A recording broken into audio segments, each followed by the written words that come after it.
क्या anti Muslim है the Kerala story? Producer विपुल शाह बोले, शोले में विलेन गब्बर सिंह हिंदू था तो क्या फिल्म शोले हिंदू विरोधी हो गई? फिल्म द केरला स्टोरी के प्रोड्यूसर विपुल अमृतपाल शाह इन दिनों चर्चा में हैं। उन्हें कुछ लोग निशाना बना रहे हैं तो वहीं कुछ लोग उनकी हिम्मत की तारीफ भी कर रहे हैं। अब दैनिक भास्कर के साथ बातचीत में उन्होंने फिल्म को इससे जुड़ी कंट्रोवर्सी पर बात की। विपुल ने कहा कि उन्हें उम्मीद थी कि ये फिल्म 600 स्क्रीन पर रिलीज होगी, लेकिन ये देखकर खुशी हुई कि फिल्म को 1300 स्क्रीन मिली। विपुल ने कहा कि अगर उनकी फिल्म को द कश्मीर फाइल जैसा रिस्पॉन्स मिलता है तो ये देखकर उन्हें खुशी होगी। उन्होंने कहा कि फिल्म को धर्म के चश्मे से नहीं देखना चाहिए। वहीं विपुल अमृत शाह से पूछा गया कि उनकी फिल्म रिलीज हो गई है तो क्या अब वो चैन में है? जवाब में उन्होंने कहा कि मैं अभी ज्यादा निश्चिंत नहीं हूँ। अभी ये लड़ाई उन लोगों के सामने बस पहुंची है। मैं चाहता हूं कि ये आगे चलकर लोगों की लड़ाई बने और हमारे देश की बेटियों को सेफ्टी मिले, तब तक ये लड़ाई जारी रहेगी। विपुल ने आगे कहा कि हम अपनी फिल्म को धीरे धीरे और भी स्क्रीन पर रिलीज करने वाले थे। पहले हम फिल्म को 600 स्क्रीन पर रिलीज करने वाले थे। हमें काफी ज्यादा कॉल्स आने लगे थे। शुक्रवार यानी रिलीज डेट तक फिल्म को 1300 स्क्रीन मिल गए। अभी हमें पता नहीं है कि ये स्क्रीन काउंट में और कहां तक जाएगा। केरला में भी फिल्म लगभग 30 स्क्रीन पर रिलीज हुई। इस पर बात करते हुए विपुल ने कहा, वहां पर थिएटर मालिकों को सिक्योरिटी का इश्यू था तो हमने कहा कि रिलीज के पहले दिन कोई प्रॉब्लम नहीं होती है तो स्क्रीन काउंट बढ़ा देना।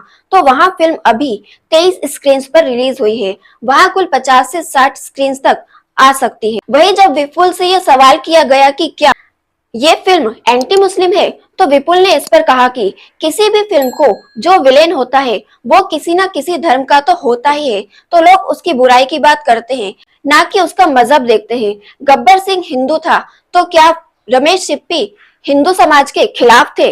अगर कल को मैं दाऊद इब्राहिम पर फिल्म बनाऊं तो क्या हम उसे धर्म के चश्मे से देखेंगे? मैं इस फिल्म का सिर्फ प्रोड्यूसर ही नहीं, क्रिएटिव भी हूं। हमने काफी डिटेल में बात की थी कि हमारी फिल्म का पोर्ट्रेयल क्या होंगे।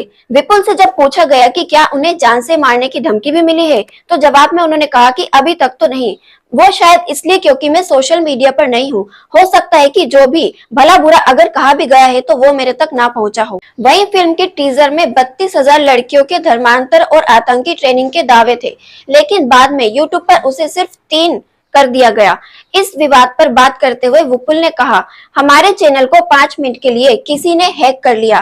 टीजर पर जो डिस्क्रिप्शन लाइन थी उसमें 32,000 का आंकड़ा था, उसे चेंज कर 3 कर दिया गया। हमें पता लगा तो चैनल और आंकड़े तो ठीक कर लिए। हालांकि ताज्जुब की बात है कि हजारों लोगों ने स्क्रीनशॉट लिए और बिफोर आफ्टर बना दिया। वहीं हमें कहा जाने लगा कि हम संघ वाले लोग हैं, बीजेपी के चमचे हैं, एजेंटे वाले लोग हैं, पर पब्लिक ने वो नहीं माना और जमकर रिस्पॉन्स दिया।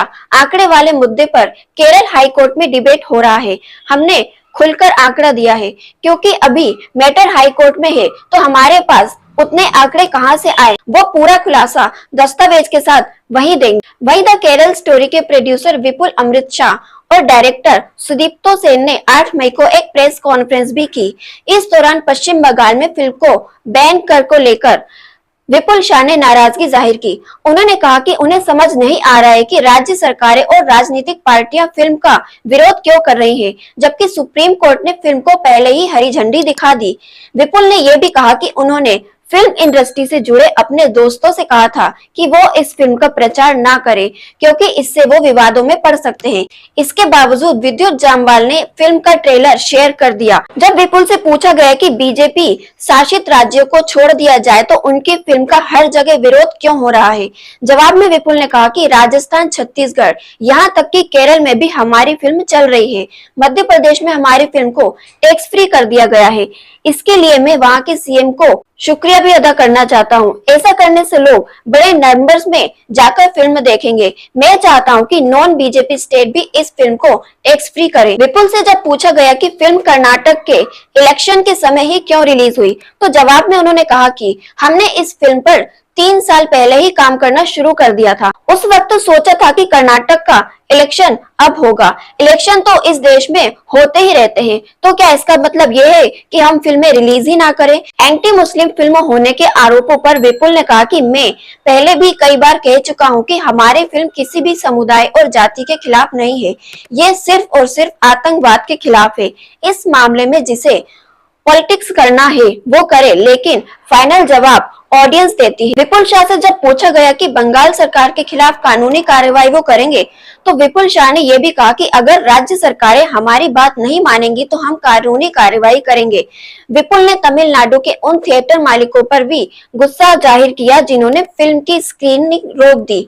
उन्होंने कहा कि तमिलनाडु में एक व्यक्ति ने धमकी देकर इस फिल्म को रिलीज होने से रोक दिया।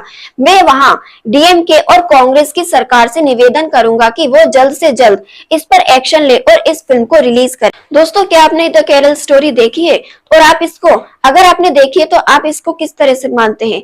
क्या ये एंटी मुस्लिम मूवी है या आतंकवादियों के खिलाफ है? आप अपनी राय हमारे साथ कमेंट बॉक्स में रखना ना भूलिएगा। Thank you.